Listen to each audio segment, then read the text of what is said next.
Hello guys, welcome to today's crypto update. तो fed ने जो इंटरेस्ट रेट का हाइक किया था उसके बाद मार्केट में क्या चेंजेस हुए हैं इसके बारे में हम बात करेंगे। साथ ही में XRP से रिलेटेड कुछ इंटरेस्टिंग न्यूज़ है मेरे पास जिसको भी हम डिस्कस करेंगे। यहाँ पर अगर हम देखें मार्केट की क्या कंडीशन है तो market is up by 5.76% in the last 24 hours. Bitcoin की प्राइस है $13,394 और इथेरियम की प्राइस है $1,340 के आसपास। यहाँ पर आप देख सकते हो इथेरियम और बिटकॉइन दोनों भी अप चल रहे हैं, लेकिन मार्केट कैप्स अभी भी डाउन है। बाकी के मार्केट की अगर हम बात करें तो मार्केट आपको ओवरऑल ग्रीन में दिखाई देगा, लेकिन इससे पूरा पिक्चर क्लियर नहीं होता है। तो यहाँ पर आप क्लियरली देख सकते हो जो चेंजेस हमें 24 आवर्स, 7 डेज और 30 डेज में दिखाई देंगे। लेकिन अगर आप XRP को ऑब्जर्व करोगे तो यहाँ पर 24 आवर्स में 32% अप है और 7 डेज में 63% अप है और 30 डेज में 58% अप है। यानी कि XRP पर किसी भी चीज़ का इफेक्ट नहीं पड़ा, चाहे वो इथेरियम का मर्ज हो या फिर फेड ने की हुई इंटरेस्ट रेट की हाइक हो। तो इसका एग्जैक्ट रीज़न क्या है इसके बारे में भी हम बात करेंगे, लेकिन उसके पहले देखते हैं कि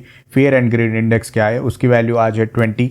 ये अभी एक्सट्रीम फियर इंडिकेट कर रहा है और कल इसकी वैल्यू थी 22। तो मार्केट अभी भी फियर में है ड्यू टू द फेड का इंटरेस्ट रेट हाइक।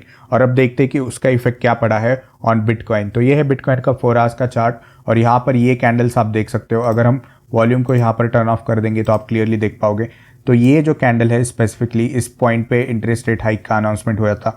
तो यहाँ पर आप देख सकते हो कि इसका जो विक है वो काफ़ी बहुत ज़्यादा लंबा आपको दिखाई देगा। इसका हाई गया है एट 19,956, यानी ऑलमोस्ट 20,000 को टच करने को गया था।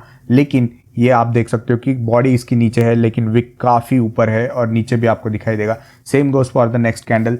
इसका लो गया था $18,125, लेकिन यहाँ पर आप देख सकते हो कि पहले डंप हुआ है बिटकॉइन और उसके बाद हमें पंप देखने को मिला है। And now bitcoin has come back to the level of 19,500 और यहाँ पर हमारे पास जो है एक सपोर्ट है और जो कि अभी रेजिस्टेंस का काम करेगा। तो एक्सपेक्टेशन ये है कि यहाँ पर एक रीटेस्ट होगा और उसके बाद हम $19,500 का सपोर्ट को ब्रेक करेंगे।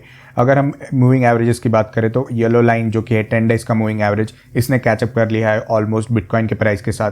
और ये आप देख रहे हो 4 आवर्स का चार्ट। तो यहाँ पर आपको बहुत ज़्यादा ऐसे चेंजेस देखने को नहीं मिलेंगे। अगर आप इससे भी छोटा यानी कि 15 मिनट्स या फिर 1 आवर का चार्ट देखोगे तो आपको पता चलेगा कि ये वोलेटिलिटी विद इन मिनट्स होती है।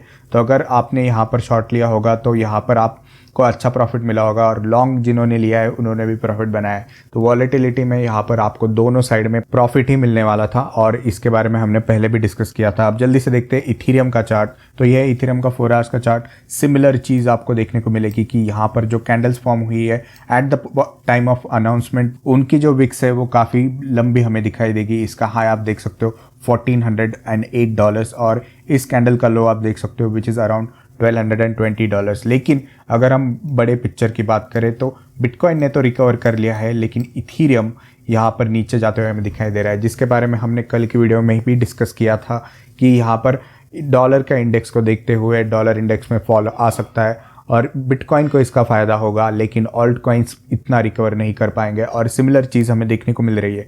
10 डेज का मूविंग एवरेज अभी भी ऊपर है, इसलिए यहाँ पर और भी स्कोप है करेक्शन का। तो अब देखते हैं फेड ने इसके बारे में क्या कहा है, इंटरेस्ट रेट हाइक क्यों हुई है और आगे की इसके क्या यहाँ पर होने वाला है। तो जेरोम पॉवेल ने जो स्पीच दी थी उन्होंने कहा था कि इंटरेस्ट रेट 75 बेसिस पॉइंट से इंक्रीज़ हुआ और ये तीसरी बार हुआ है लगातार। और इसके बारे में मार्केट ने एंटिसिपेट किया था, एक्सपेक्ट किया था, इसलिए ज़्यादा यहाँ पर हमें बहुत ज़्यादा वॉलेटिलिटी देखने को नहीं मिली। अगर ये नंबर कुछ अलग होता है जैसे कि 50 बेसिस पॉइंट्स या फिर 100 बेसिस पॉइंट्स तो हमें मार्केट में और ज़्यादा वॉलेटिलिटी देखने को मिलती।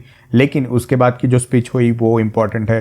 तो उन्होंने कहा कि इसके आगे भी यानी कि 2023 तक यहाँ पर इंटरेस्ट रेट हाइक्स होने वाली है और वो 125 बेसिस पॉइंट की भी हो सकती है, मतलब 1.25% का हाइक भी हमें देखने को मिल सकता है फ्यूचर में। इसका कोई कंफर्मेशन नहीं है, लेकिन फेड के चेयर जो कि है जेरोम पॉवेल, उन्होंने ये एक बात तो कंफर्म की है कि स्टॉक मार्केट चाहे कितना भी गिर जाए हमें इन्फ्लेशन को कंट्रोल करना है और उसके लिए हम हाइक करते रहेंगे।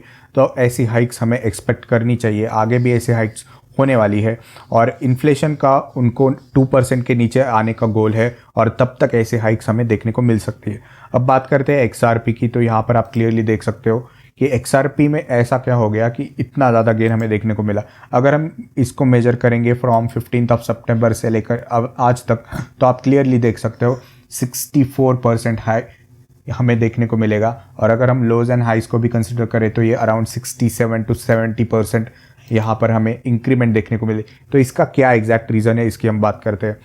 तो XRP के ऊपर जाने का क्या रीज़न है, ये आपको इस आर्टिकल से पता चलेगा। ये आर्टिकल है यूएस के SEC के वेबसाइट पर, यानी कि सिक्योरिटीज़ एंड एक्सचेंज कमीशन के वेबसाइट पर, आप भी इसे पढ़ सकते हो।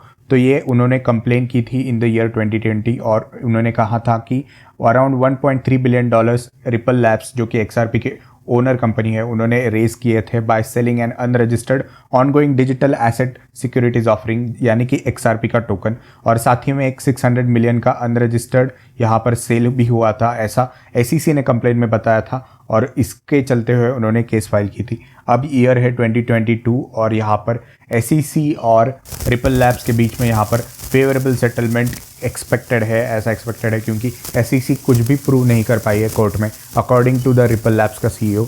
और इसके चलते लोग, यानी कि जो XRP के इन्वेस्टर्स हैं, वो काफ़ी बुलिश है XRP को लेकर और इसके चलते हमें XRP में बहुत बड़ी प्राइस एक्शन देखने को मिली है। तो यही रीज़न है कि जो कोर्ट केस चल रही थी उसका XRP के फेवर में रिजल्ट आने वाला है और इसके चलते XRP टोकन शूट अप हो गया है। तो क्या आपके पास कोई XRP टोकन है, हमें कमेंट्स में बताइए। अगर आप चैनल पर नए हो तो चैनल को सब्सक्राइब कर दीजिए और वीडियो को लाइक कर दीजिए। That's it for the video guys, मिलते हैं अगली वीडियो में।